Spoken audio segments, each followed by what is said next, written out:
2장 새로운 정치의 일십 대 원칙. 지금까지 대한진국당이 서 있는 철학적 토대를 살펴보았습니다. 이제 이 철학을 실제로 작동하는 10가지 원칙으로 풀어보겠습니다. 각 원칙은 앞으로 이어질 3부 디지털 민주주의 시스템, 4부 정당 운영 방식, 5부 국가 시스템 9대 개혁의 뼈대가 되는 만큼 여기서는 원칙의 핵심 내용과 그 원칙이 필요한 이유, 그리고 대략적인 실행 방향을 짚고 넘어가겠습니다. 첫 번째 원칙은 실시간 반응입니다. 손님이 머리카락이 나왔다고 말하면 그 즉시 그릇을 바꿔야 한다는 것이 이 책 전체를 관통하는 문제의식이었습니다. 지금까지의 정치는 4년이라는 계산서가 닫힌 뒤에야 손님의 불만을 확인했습니다. 대한진국당은 국민 의견이 접수되고 정책에 실제로 반영되기까지의 기간에 목표치를 두고 이를 공개된 지표로 관리하는 것을 원칙으로 삼습니다.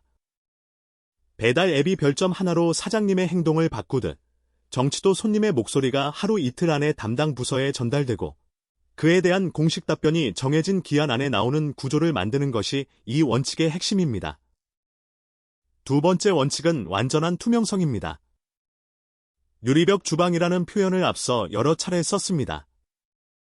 회계장부는 존재하지만 손님이 이해할 수 있는 언어로 펼쳐져 있지 않다는 것이 일부에서 짚은 문제였습니다. 대한진국당은 예산의 편성부터 집행까지 전 과정을 국민이 검색하고 추적할 수 있는 형태로 공개하는 것을 원칙으로 삼습니다. 전문 용어로 가득한 수백 페이지짜리 보고서가 아니라 특정 예산이 어디에 얼마나 쓰였는지를 몇 번의 클릭으로 확인할 수 있는 인터페이스를 지향합니다. 세 번째 원칙은 국민 직접 참여입니다. 대만의 조인 플랫폼과 V타이완 사례에서 보았듯 국민이 정책을 제안하고 토론하고 서명을 모아 실제 입법으로 연결하는 통로가 이미 다른 나라에서 작동하고 있습니다. 대한진국당은 국민이 단순히 의견을 내는데 그치지 않고 그 의견이 공식적인 절차를 거쳐 정책에 반영되는지 여부를 끝까지 추적할 수 있는 참여, 구조를 원칙으로 삼습니다. 네 번째 원칙은 임기 제한입니다. 4년이라는 임기 자체를 없애자는 것이 아니라 특정 인물이 지나치게 오랜 기간 같은 자리에 머무르며 시스템을 사유화하는 것을 막자는 취지입니다. 중앙당 요직이나 특정 정무직의 연속 재임 기한을 두어 새로운 사람과 새로운 시각이 정기적으로 유입되는 구조를 만드는 것이 이 원칙의 실행 방향입니다. 다섯 번째 원칙은 특권 폐지입니다. 국회의원이라는 자리에 따라붙는 각종 특권, 이를테면 불체포 특권의 남용이나 각종 수당과 지원 인력 문제는 오랫동안 국민 신뢰를 갉아먹어온 요인입니다. 대한진국당은 특권의 존재 이유를 하나하나 공개적으로 검증하고 직무 수행에 필수적이지 않은 특권은 순차적으로 폐지하는 것을 원칙으로 삼습니다. 손님이 보기에 합리적으로 설명되지 않는 특혜는 그 자체로 신뢰를 갉아먹는다는 것이 이 원칙의 출발점입니다. 여섯 번째 원칙은 데이터 기반 정책입니다. 지금까지의 정책 결정은 상당 부분 여론조사나 전문가 자문, 정치적 판단에 의존해왔습니다.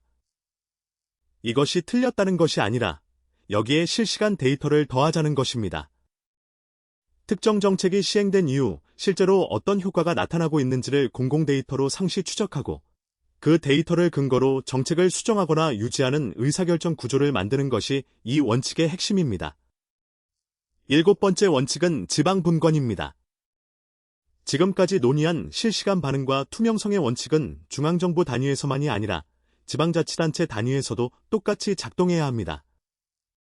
오히려 손님과 가장 가까운 곳은 중앙이 아니라 지역입니다.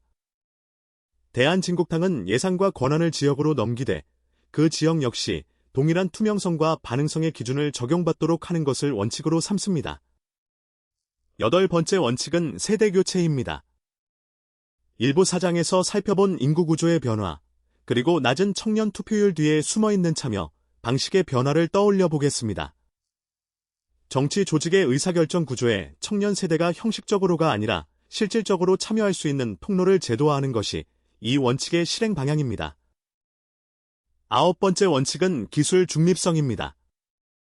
디지털 민주주의 시스템을 이야기하다 보면 특정 기술 기업이나 특정 플랫폼에 대한 의존을 걱정하는 목소리가 나올 수 있습니다. 대한진국당은 특정 기업의 폐쇄적인 기술에 의존하지 않고 공개된 표준과 검증 가능한 오픈소스 기반 위에서 시스템을 구축하는 것을 원칙으로 삼습니다. 이는 특정 세력이 시스템을 장악하거나 왜곡할 위험을 줄이는 안전장치이기도 합니다. 10번째 원칙은 지속 가능성입니다.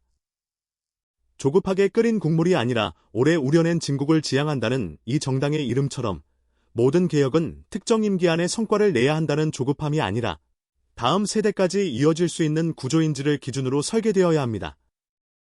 재정 건전성, 환경적 지속 가능성, 그리고 제도적 지속 가능성을 함께 고려하는 것이 이 마지막 원칙의 핵심입니다.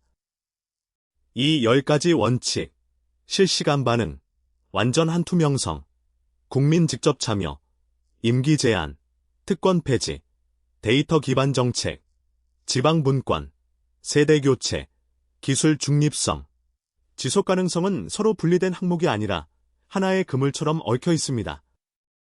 실시간 반응은 투명성이 뒷받침되지 않으면 공허해지고 국민 직접 참여는 데이터 기반 정책과 결합될 때 비로소 힘을 갖습니다. 지방 분권과 세대 교체는 결국 누가 이 시스템을 운영할 것인가의 문제이고 기술 중립성과 지속 가능성은 이 시스템이 얼마나 오래, 얼마나 안전하게 유지될 것인가의 문제입니다. 다음 3부에서는 이 10가지 원칙 가운데 특히 실시간 반응, 완전한 투명성, 국민 직접 참여, 데이터 기반 정책을 실제로 구현하는 6개의 디지털 시스템, 인공지능 국민 의견 수렴, 국민 제안 플랫폼, 전자투표, 국민 소환, 실시간 정책 평가, 블록체인 행정을 하나씩 구체적으로 설계해 보겠습니다.